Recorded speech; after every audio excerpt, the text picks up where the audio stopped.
मेरा देवर औरतों की मसाज करता है। औरतें भी खुशी खुशी देवर से मसाज करवा लेती। मेरा अक्सर दिल करता था मुझे भी कोई मसाज करे, मगर शर्म के मारे देवर को ना कहती। लेकिन एक रात बहुत थकी हुई थी, देवर से कहा लाइट बुझाओ और मेरी मसाज कर दो।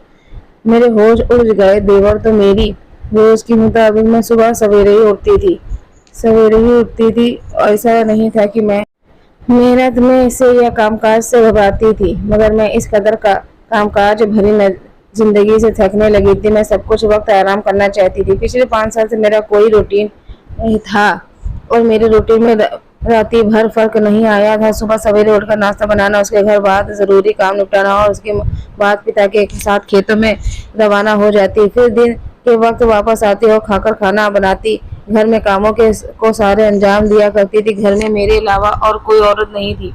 यूं घर की जिम्मेदारियां मुझ पर अकेली थी। उसके साथ साथ खेतों में जाना व कामकाज करना मेरा काम था।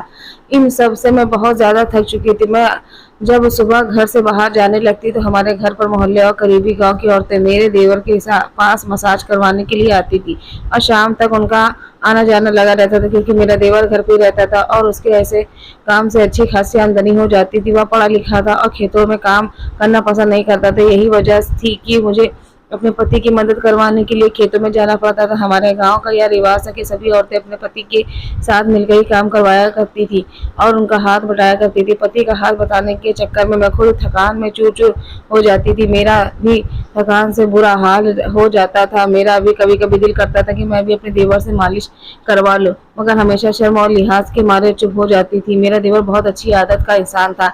वह किसी से भी ज्यादा फालतू की बात नहीं करता था। मेरे ससुर ससुराल में भी यही रिवाज, यह देवर से ज्यादा बात करने की इजाजत नहीं थी। मेरे पति ने मुझे पहले दिन ही बात कर दी थी कि हमारे यहाँ औरतों का मर्दों के साथ ज्यादा बातचीत करना पसंद नहीं किया जाता है। मैं खुद ही काम बोलती थी। मैं जरूरत से वक्त ही उसके साथ बात किया करती थी और तीनों वक्त में उसके कमरे में खामोशी से खाना रख कर आती थी। कभी कभी उसका मूड होता था तो वह हमें दोनों मियाँ बीवी के साथ खाना खाता था। ज्यादातर वो अपने कमरे में ही रहता था। अपने कमरे के साथ ही उसने एक और कमरा बनवाया हुआ था जहाँ वो अपना धंधा करता था। मुझे अपने देवर की समझ नहीं आता था। वैसे तो वो बहुत खामोश और शर्मीला था, मगर वो मैं अक्सर चाहती थी कि वह एक एक क्या ऐसा काम कैसे कर लेता है।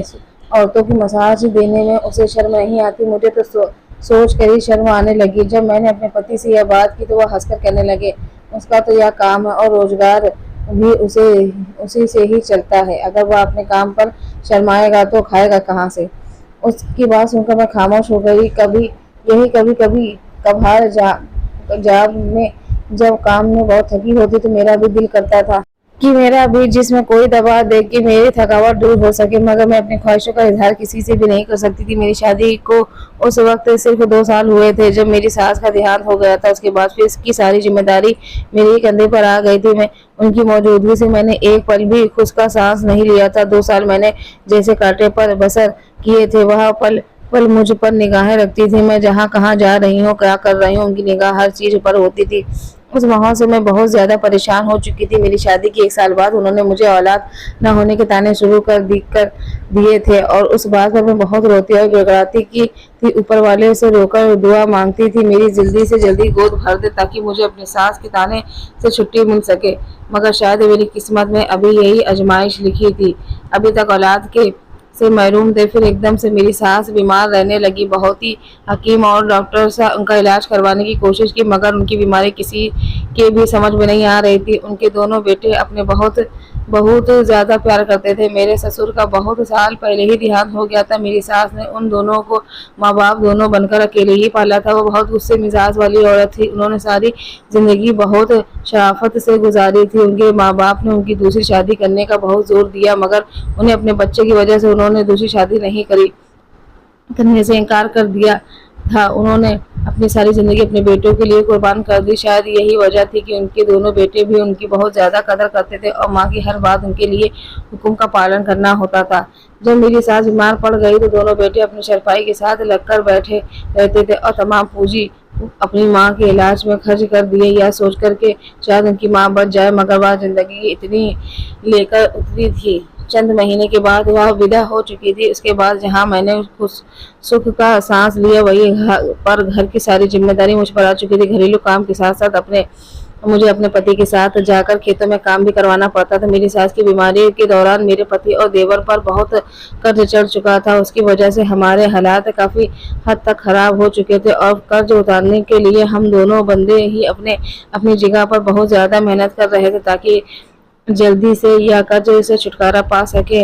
अब जब मैं कामकाज करने के बाद अपने पति के साथ खेतों में जाने लगी, तब हमारे घर में औरतों का आने जाने का सिलसिला शुरू हो जाता। हम उम्र की औरतें लड़कियां मेरे देवर के पास आती। मेरे आज तक कभी किसी से अपने देवर के बारे में कोई गलत बात ना सुनी थी। सब लोग भी उसके शराफत के बारे में गवाही देते थे। मगर एक दिन मुझे बहुत अजीब बात हुई। उस दिन मैं दोपहर का खाना बनाने के लिए जब घर आए तो मैंने अपने मोहल्ले की एक लड़की अमायरा को देवर के कमरे में रोते हुए बाहर जाते हुए देखा। यह मंजर देखकर मैं हैरान जदा रह गई। शादी के 5 सालों में ऐसा पहली बार हुआ था। मेरे देवर की शराफत का सारा जमाना गवाही देता था और एक भला लड़की था जिसकी वजह से आज तक किसी को कोई तकलीफ नहीं पहुंची थी। तो फिर वह लड़की इस तरह से रोते हुए वहां से क्यों गई थी, ये मैं यहाँ देखकर परेशान हो गई और कुछ सोचने पर मजबूर हो गया। इसके बाद घरेलू जिम्मेदारियों में लगकर मैं इस बात को कैसे जैसे भूल गई भी थी। कुछ दिन बाद मैं खेतों में वापस आ रही थी तो वह लड़की अपने दरवाजे पर खड़ी थी। मुझे देखकर वह मेरे साथ इधर उधर की बातें करने लगी। मैं उससे जल्दी जल्दी बातें करके जान छुड़वाकर अपने आने में चक्कर में थी क्योंकि मुझे अपना खाना भी बनाना था और फिर पति के देने के लिए वापस जाना था। मगर वह खाते खत्म करने के बाद ही ले रही थी जब अचानक उसकी एक बात सुनकर मैं चौंक गई। मेरे देवर के बारे में बात करने लगी कि मेरे देवर उसके साथ अच्छा नहीं किया। मेरे साथ बहुत बार पूछने कर भी वह इस बात के बारे में नहीं बताया कि मेरे देवर ने क्या किया। इतनी बात कहने के बाद वह अपने घर वापस चली गई थी और मैं उसके बारे में सोचते हुए घर वापस आ गई। मैं परेशान हो चुकी थी। मैं ना जाने क्या बात था। उस दिन वह क्यों रोते हुए वापस जा रही थी। वह उस लड़की की शोहरत हमारे मोहल्ले में ठीक नहीं थी। अक्सर मेरे पति इसके बारे में बात करते थे। उसकी वजह से मोहल्ले का माहौल खराब हो रहा था। मगर मैं नहीं जानती थी कि आखिर ऐसा क्या वजह है। वह उसके बारे में ऐसा क्यों कह रहे हैं। मेरे मोहल्ले में किसी औरत ने इतना मिलना जुलना नहीं था, ना ही किसी को इतना उठना बैठना था कि मुझे ऐसे चटपटी मसालेदार बातें सुनने की थी। इस बात को मैंने अपने पति के साथ करने के बारे में सोचा मगर वह मेरी कमजोरी याददाश्त। जब तक मेरे पति के आने का वक्त हुआ तब तक घर की जिम्मेदारियों से मैं इस बात को कैसे भूल गई थी। मुझे उससे कोई बात नहीं करनी थी। दिन इसी तरह तेजी से गुजरने लगे और उस दिन हम दोनों मियाँ बीवी खेतों में काम कर रहे थे कि जब मोहल्ले का एक आदमी भागता वहां पर आया और हमें जल्दी से घर वापस चलने के लिए कहने लगा। हम दोनों यहाँ सुनकर परेशान हो गए थे। न जाने क्या बात हो गई थी। कदम उठाते जब हम दोनों घर वापस आए तो बहुत ज्यादा औरतों का मजमा लगा हुआ था। औरतें और मर्द वहां पर इकट्ठा हुए थे और ऊंचा ऊंचा बोलने की आवाज भी साफ सुनाई दे रही थी। हम दोनों जब अंदर घर में दाखिल हुए तो सामने का मंजर देखकर मैं हैरान रह गई। सामने ही मेरा देवर मेरे मुंह की तरफ सर झुकाए खड़ा था और उसके चेहरे और हालात से लग रहा था जैसे उसकी किसी के साथ हाथापाई हो। वह मौजूद मोहल्ले औरतों की गवाही से मालूम हुआ कि देवर ने अमायरा की इज्जत का वह हाथ डालने की कोशिश की। अमायरा सर झुकाकर खड़ी थी। उसके कपड़े फटे हुए थे और वह हिचकियां लेकर रो रही थी। उसकी हालत देखकर मैं अपना दिल थाम लिया। एक नजर जब मैंने अपने देवर की तरफ देखा वह शर्म से जैसे जमीन पर में गड़ जा रहा था। उसकी शक्ल से ही झलक रहा था। अमायरा के माँ बाप का कहना था कि मेरे देवर को अमायरा के साथ शादी करनी होगी। मगर मेरे पति सुनते ही बड़े हैरत में पड़ गए। गुस्से से चिल्लाने लगे कि यह सब झूठ है। मेरा भाई ऐसा नहीं कर सकता। मोहल्ले में बाकी लोग भी देवर की शराफत की गवाही देने में लगे। अमायरा की असलियत किसी से भी ढकी छुपी नहीं थी। मगर सवाल यह था कि वह ऐसा करेगी कि क्यों। अमायरा के माँ बाप का यह कहना था कि अरे अमायरा के साथ शादी करनी पड़ेगी। फिर मोहल्ले के बड़े लोगों ने बीच में बैठकर मामला रफा दफा किया। इसके बाद यह जरूर हुआ कि मेरे देवर की इज्जत पर जैसा धब्बा लगाया गया था सब ने उसके पास आना जाना छोड़ दिया। यह सारा दिन अपने कमरे में बंद रहता था, बिल्कुल गुमसुम और खोया खोया हुआ। पहले भी बहुत कम बोलता था मगर जब तो जैसे बात करना ही भूल गया था। उसकी हालत देखकर मैं मुझे उस पर तरस आया था। मेरा दिल भी वही यही मानने को इनकार कर रहा था कि मेरे देवर ऐसा कर सकता है। मेरा पति ने बहुत कोशिश की उसके साथ खेतों में जाकर काम करे मगर उसने सुनने ही साफ इनकार कर दिया था। मेरे पति के दोस्त की वजह से उसके लिए शहर में नौकरी का बंदोबस्त हो गया था और वह शहर में ही एक किराया का कमरा लेकर रहने लगा। अब हम दोनों मियाँ बीवी घर पर अकेले रह गए थे। अक्सर मुझे अपने देवर की कमी महसूस होती थी। मेरे पति भी उसके लिए उदास रहते थे। मैं अक्सर यही सोचती थी कि कोई लड़की कितनी ही गिरी हो क्यों ना हो वैसे इतनी इज्जत का सारे आम तमाशा नहीं कर सकती। दूसरी तरफ मुझे अपने देवर पर भी भरोसा और यकीन था। मैंने उन 5 सालों में उनकी कोई खराबी नहीं देखी थी। यह समझने में अनजान थी कि आखिर यह सब क्या था कि इसी कशमकश में गुजर रहे थे। जब मुझे एक दिन जो खुशखबरी मिली उनके सुनने के लिए मैं 5 साल को कान में तरस गई थी। मैं बहुत ही ज़्यादा खुश रहने लगी। मेरे पति ने मुझे खेतों में काम छुड़वा दिया था और उन्होंने अपने साथ काम करने के लिए एक नौकर रख लिया था। वह मुझे ज़्यादा से ज़्यादा आराम करने को कहा करते थे। मेरी तरह उन्हें भी अपनी औलाद के लिए बहुत खुश थे। हम दोनों ने इस खुशी के लिए इतने साल से इंतजार किया था। कुछ दिन के बाद मेरा देवर छुट्टी पर गांव वापस आया। मुझसे मिलने के बाद रोज मुताबिक उसने कमरे में जाकर आराम करने लगा। जब मेरे पति रात देर तक खेतों में काम करा करते थे ताकि उनकी ज्यादा से ज्यादा मुनाफा हासिल हो, अब उन्होंने अपनी औलाद की वजह से उन पर जैसे जिम्मेदारी और बढ़ गई। अब सिर्फ घरेलू कामकाज से ही बहुत थक जाती थी। थकावट की वजह से मेरे जिस्म टूटने लगा लगा वाला हो जाता था। इस दिन में मेरी बहुत बुरी हालत थी। मेरे पति अभी तक खेतों में वापस नहीं आए थे। मैंने सोचा कि आज मेरे देवर घर पर है, मैं उससे मसाज करवाने को कहती हूँ। मेरा जिस्म बहुत थकावट है और बेखुशी महसूस हो रही थी। मैं अपने देवर के कमरे में चली गई। मुझे देखकर वह चौंक गया। मैंने कुछ देर तो सोचा कि उसे कैसे बात करूं, मगर वह शर्म को एक जगह रखा और उससे कहा कि लाइट ऑफ करके अगर थोड़ी देर मेरी मसाज कर दो। तो अगले पल मेरे लिए हैरानी का सबब बन चुका था।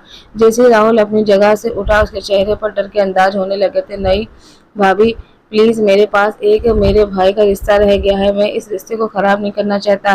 प्लीज आज यहाँ से चली जाइए। अपने देवर की आवाज़ सुनकर मैं जैसी हैरत में पड़ गई थी। शर्मिंदगी से मुझे कदम उठाना ही दुश्वार हो रहा था। मेरे देवर न जाने क्यों मुझे समझा रहा था। मैं अपने कमरे से वापस आ गई और यह सोचते सोचते न जाने कब नींद में की वादियों में खो गई थी। लेकिन मेरे देवर ने मुझे गलत क्यों समझा है, तो उसे सिर्फ मसाज के बारे में ही तो कहा था और अगले दिन सुबह सवेरे ही वापस चला गया था। फिर कुछ दिन बाद मुझे और पूरे मोहल्ले को ऐसी खबर सुनने को मिली जिससे हम सब के होश उड़ गए। एक दिन अमायरा ने सबके सामने रोते हुए इस बात का इनकार कर दिया कि अब उसने अपने देवर पर इल्जाम लगाया था। वह दरअसल उसके साथ शादी करना चाहती थी, उससे प्यार करती थी, मगर मेरा देवर ठहरा एक शरीफ इंसान।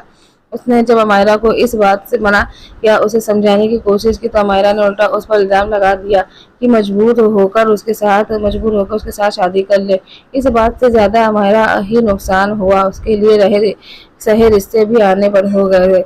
जब एक बहुत ही बड़े उम्र के आदमी का उसके लिए रिश्ता आया था और कुछ दिनों से उसने उसकी शादी होकर हो चली जाना था। पूरे मोहल्ले के लोगों ने दिल में जो मेरे देवर के लिए कांटा चुभ गया था जैसे ही कहीं निकल गया था। और अब मेरा देवर भी जैसे सबकी नज़रों में सही हो गया था। मगर मैं यह सोच सोच कर परेशान होती रहती। न जाने उस दिन मेरे देवर ने मुझे ऐसा क्यों कहा और उसने मुझे गलत क्यों समझा। यह सोच सोच कर मेरे जैसी पागली सी हो गई थी। फिर दोबारा 1 महीने की छुट्टी पर जब मेरे देवर घर वापस आया तो मुझे नजरें चुरा रहा था। मैंने उससे बात करने की कोशिश की। आज भी मेरे पति रोज मुताबिक घर से बाहर थे और उन्होंने लेट आना था। जब मैं अपने देवर के लिए खाना देने उसके कमरे में गई तो उसने मुझसे कहा कि मैं आपसे ज़रूरी बात करना चाहता हूँ। उस दिन जो कुछ भी हुआ मैं उस पर शर्मिंदा हूँ। दरअसल अमायरा की वजह से मेरे दिमाग की हालत बहुत ज़्यादा खराब हो चुकी थी। मुझे ऐसा लगता था कि जैसे हर औरत मर्द पर इल्ज़ाम लगा देगी, मुझे सबकी नज़रों से मुजरिम ठहर देगी। यही वजह थी। ना समझी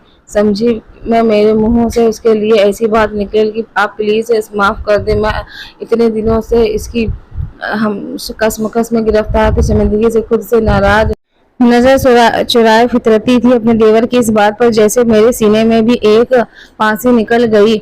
मैं भी बड़े दिनों के बाद खुले दिल से मुस्कुराई थी और उसे कहा कि मैं तुम्हारे दिमाग की हालात समझती हूँ और मैं तुमसे नाराज नहीं हूँ। वह कभी जैसे मेरी बात सुनकर हक्का बक्का सा हो गया और फिर वापस चला गया। अब उसने अपने ऑफिस में एक लड़की को पसंद कर लिया था और उसके साथ शादी करना चाहता था। हमें भला इस पर क्या एतराज हो सकता था। हमारे लिए यही काफी था कि वह अपनी जिंदगी में खुश और मगन रहे। हमने उसे खुशी दिली से इजाजत दे दी और उसकी एक यह शर्त थी, जब उसका भतीजा या भतीजा दुनिया में आएगा तो वह तब ही शादी करेगा। फिर जब ऊपर वाले ने मुझे एक चांद सा बेटा अता किया तो फिर हमने कुछ दिन बाद उसकी शादी की तारीख रख दी और अब मेरे देवर की शादी हो चुकी थी और वह बहुत खुश है।